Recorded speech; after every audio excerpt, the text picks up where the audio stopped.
Bila saya bersama dengan anak muda, saya pun teringatlah. Saya dulu pun biasa muda. Bertanding pilihan raya di peringkat parlimen umur 27. Lawan Daulah Badawi. Kali yang kedua saya lawan Datuk Seri Anwar Ibrahim. Dan sampailah sekarang ini. Saya nak sentuh dua perkara saja malam ini. Yaitu yang pertama, hal demokrasi, dan yang kedua, hal rasuah. Kita memilih di Melaya dan Malaysia sejak tahun 55 sistem parliamentary demokrasi, raja berperlembagaan. Ini yang kita berjuang, dan bila ianya tidak sempurna, kita cuba lawan, sama ada melalui mahkamah atau melalui gerakan rakyat. Setiap kali pilihan raya daripada tahun 55, 59, 64, 69 dan seterusnya, yang majoriti kerusi akan memerintah, yang kurang kerusi akan jadi pembangkang. Hatta masa darurat 13 Mei berlaku darurat, masa itu depan saya ni banyak belum lahir lagi. Amira pun belum lahir. Walaupun berlaku darurat, habis darurat, diserahkan kerajaan kepada parti yang menang pada tahun 69, yaitu Perikatan, terus memerintah, dan nama berubah kepada Barisan Nasional bila PAS dan Gerakan menyertai kerajaan. Dan dia berlaku seterusnya sampailah berlaku kepelekan pada tahun 2018 dan kemudian 2020, pertama kali di Malaysia yang menang jadi pembangkang, yang kalah jadi kerajaan. Inilah lingkupnya proses demokrasi di Malaysia. Selepas itu wujudlah kerajaan yang tidak stabil sampai hari ini. Tan Sri Mahyudin Yassin yang merampas kuasa melalui backdoor sebenarnya tidak dapat majoriti sokongan ahli parlimen. Sebab itu dia tidak bawa ke parlimen untuk percaya kepada Perdana Menteri. Kemudian bila beberapa orang wakil rakyat UMNO tarik sokongan, beliau jatuh. Beliau jatuh, naik pula Ismail Sabri. 3 tahun, 3 Perdana Menteri. Kalau kita biar benda ni terus berlalu, 5 tahun kemungkinan 8 Perdana Menteri. Kami telah ditemui oleh pemimpin-pemimpin UMNO. Mari kita jatuhkan Ismail Sabri. Kita kata kalau jatuh siapa naik? Mungkin Mak Maslan, mungkin Saidah Kazim. Sebab bukan pilihan rakyat, pilihan ahli-ahli parlimen, the coalition member of parliament. Oleh itu kita mengatakan jadi-jadilah. Ismail Sabri, kamu boleh terus jadi Perdana Menteri. Kami Pakatan Harapan membuat MOU, yaitu selesaikan 3 perkara utama. Yang pertama, lawan COVID, peruntukan berbilion ringgit, kita setuju. Yang kedua, memulihkan ekonomi, beri bantuan kepada mereka yang bermasalah karena masalah COVID. Yang ketiga, hendaklah pindah akta anti lompat parti. Ini yang paling penting. Sebab tuan tahu pilihan raya, mereka berbelanja sendiri. Balik daripada New Zealand, balik daripada Australia, balik daripada Amerika, balik daripada London, balik daripada Hong Kong, balik daripada Dubai, balik daripada Doha, mengundi. Tidak minta duit kepada kita. Tiba-tiba wakil rakyat yang mereka pilih lari. Sekarang kita nak ajak mereka balik mengundi semula. Mereka kata no. Kalau tak ada anti lompat parti, mereka tak akan balik mengundi. Sebab itulah perkara ini penting. Sebab proses demokrasi berparlimen ini mesti dipertahankan. Anak-anak muda di hadapan saya ini, kamu mesti berjuang mengembalikan demokrasi ini. Ya, kita dulu nak berkumpul tak boleh.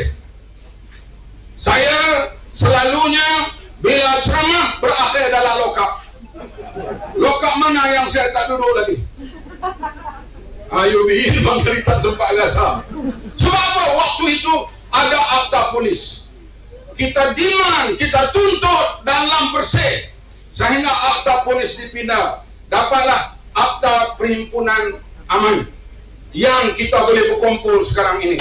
Tetapi kita melalui perjuangan. Saya sendiri dilanggar oleh polis dalam bersih 2. Lutut saya agak besi sehingga sekarang. Pinggangnya retak dan terpaksa masuk 6 ketul besi kecil di pinggang ini. Tapi saya tidak menyesal, ini perjuangan untuk demokrasi.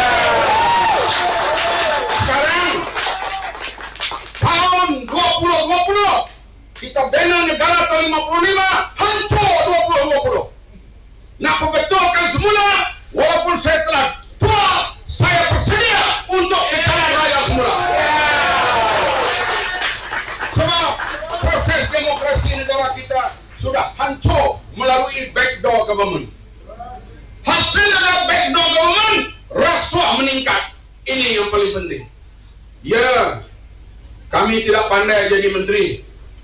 UBI muda, tak ada pengalaman menteri. Yang ada pengalaman Mahyudi Yassin seorang je.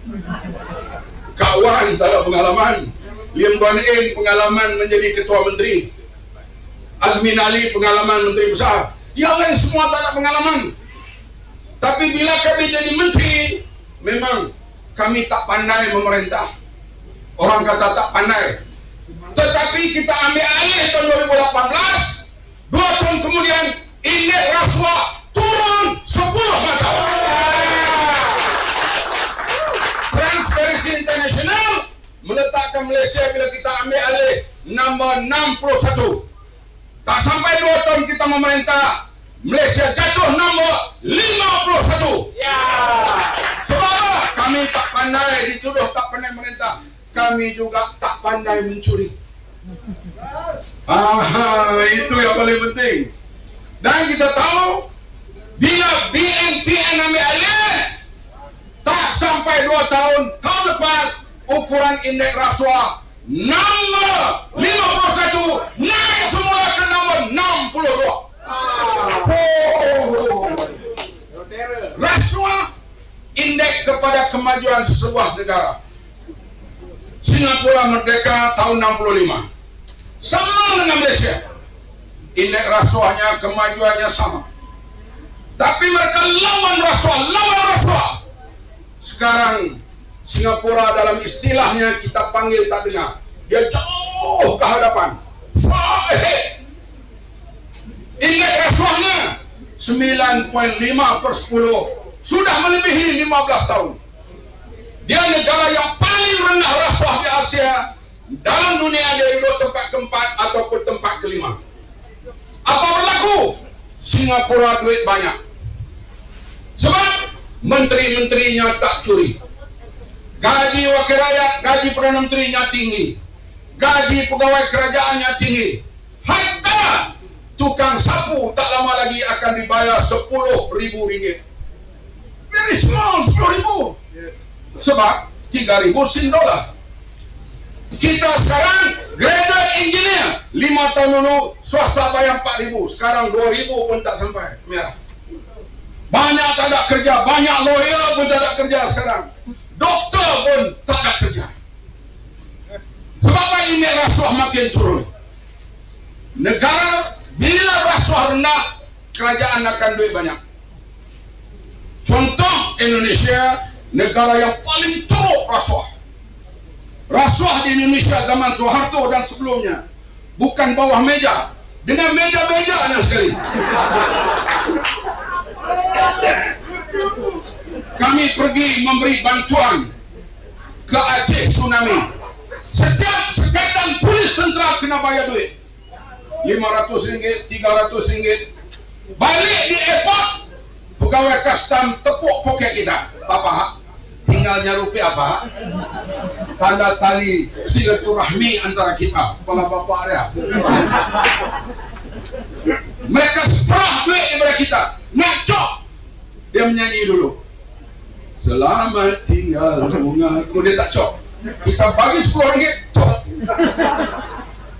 Tetapi bila berlaku reformasi, zaman Bapak Habibie Habibie, sambung kepada Megawati, pergi pada Gus Dur, Bambang Susilo, sampailah kepada Jokowi. Mereka perangi rasuah. Sekarang berapa menteri duduk dalam jail? Berapa orang kepala gubernur, kepala daerah sekarang ada dalam jail? Indonesia pula banyak duit. Dulu toke-toke di Singapura, di Indonesia, kalau dia kena tax 1 juta cukai, dia hanya perlu habis 100.000 saja rasuah pegawai. 900.000 dapat dijimatkan. Uang banyak dia mari simpan di Singapura. Rasuah berluasa. Bila lawan rasuah, Indonesia mulai banyak duit.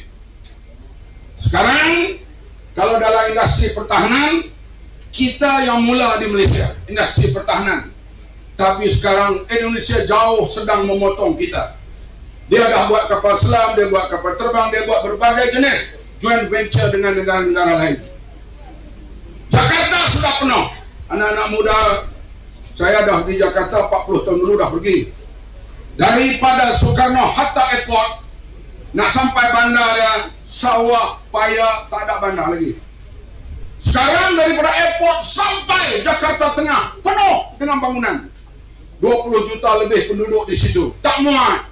Maka dia pindahkan ibu negara ke Kalimantan. Berapa belanja nak buat ibu negara baru? 380 bilion lebih kurang. Indonesia sedang maju. Dan Vietnam juga sedang maju. Kita sedang menurun. Oleh itu, memerangi rasuah ini cukup penting. BN UMNO rekod mereka rasuah. Lihat berlaku perbicaraan bekas menteri wilayah. Duit dalam bank dia ada 900 juta. Duit poket, kalau kita pergi rumah dia nak balik minta duit sikit, saya nak belanja 2 juta duit poket. 900 juta dalam bank ni biasa jadi menteri, you begin. You boleh simpan ke banyak tu? Tak makan, tak berak, tak minum, tak boleh ada. Melainkan curi. Ada seorang bekas menteri lagi, bila dia meninggal dunia, mak dia dapat 1 bilion. Bayangkan, lebih dahsyat lagi bila terbongkar 1MDB. Saya ni tak pandai ekonomi, macam UBI saya tak pandai. Saya duk bawa cerita Najib dapat 2.5 bilion daripada Tok Arab, itu saja saya tahu. Bila terbongkar kes di Amerika, terkejut. Perempuan simpanan pun diberi 10 juta US. Aduh, betul hanya wanita itu. You are proud, wanita Melayu sekarang mahal dalam dunia. Bintang Hollywood pun orang bayar 3 juta US saja. Ini 10 juta US, 44 juta. Kita tak kisah dia nak girlfriend dengan siapa, itu hak dia. Kita don't care. Tapi dia guna wang kita untuk program-program ini. Mesti kerajaan siasat hingga akar umi. Bila siasat, bila terdedah di Amerika, baru polis mula siasat di sini. Polis Malaysia antara polis yang cekap dalam dunia. Saya tahu, saya banyak kali kena tahan termasuk ISA. Kita mesyuarat sulit pun dia tahu. Bang Mat, jangan sembunyi pada kami tahu apa kamu bincang dalam diri hari itu. You know, tapi dia tak tahu orang bayar 10 juta kepada perempuan itu. Pelik ke tak? Mana di Malaysia ni ada undang-undang 2 kelas. Satu kelas kayangan, satu kelas marahan. Ini 2 kelas ini berlaku. Lihat, 4 orang hakim telah mengatakan dia mencuri, bersalah, kena jail. Datang sini, bosku. Malu lah pada dunia. Apa jenis bangsaku jadi macam ini? What type of person? Apa jenis orang ni? Biarlah mahkamah kendalikan. Dan sekarang nak sembunyi macam mana kes itu? Pembongkaran di US itu terlalu teruk sangat dah. Duit negara kita beli subang perempuan, beli rantai perempuan, bayar rumah di London, duit 1MDB. Apa tugas kita? You being you, Amirah semua ni. Kita kena bayar lebih kurang 35 bilion. Interest saja 1.7 bilion. Padan muka kamu semua. Sebab itulah hal rasuah dah demokrasi ni cukup penting. Pembangunan siapa merintah pun dia buat. Don't worry. Cuma kalau jalan tu 100 juta, kalau 100 juta. Kenapa? Ketua bahagian ambil sikit, ketua cawangan ambil sikit, engineer yang lulus tu ambil sikit. Itu yang jadi 200 juta. Sepatutnya 100 juta aja. Pembangunan buat tak? Buat. Tapi bukan ikut harga yang sebenar. Inilah yang perlu kita lawan. Kalau kita menang, insyaAllah menang. Amirah menang 12 bulan ni. Kita ambil semula pentadbiran negeri Johor. Pilihan umum kembali kepada kuasa rakyat. InsyaAllah Malaysia akan kembali menjadi tiger of Asia. InsyaAllah. Oleh itu, anak-anak muda jangan berundang. Ya, sebut tadi berapa ribu ahli itu, saya dengar itu, saya tak heran. Sustain itu yang penting. Bertahan atau tidak? Sebab ujian-ujian datang berbagai-bagai. Jadi ujian ketahanan kita untuk menegakkan keadilan lawan rasuah ini mesti terus ada dalam jiwa anak-anak muda di hadapan saya. Sekian, menangkan Amirah, wakil muda Pakatan Harapan.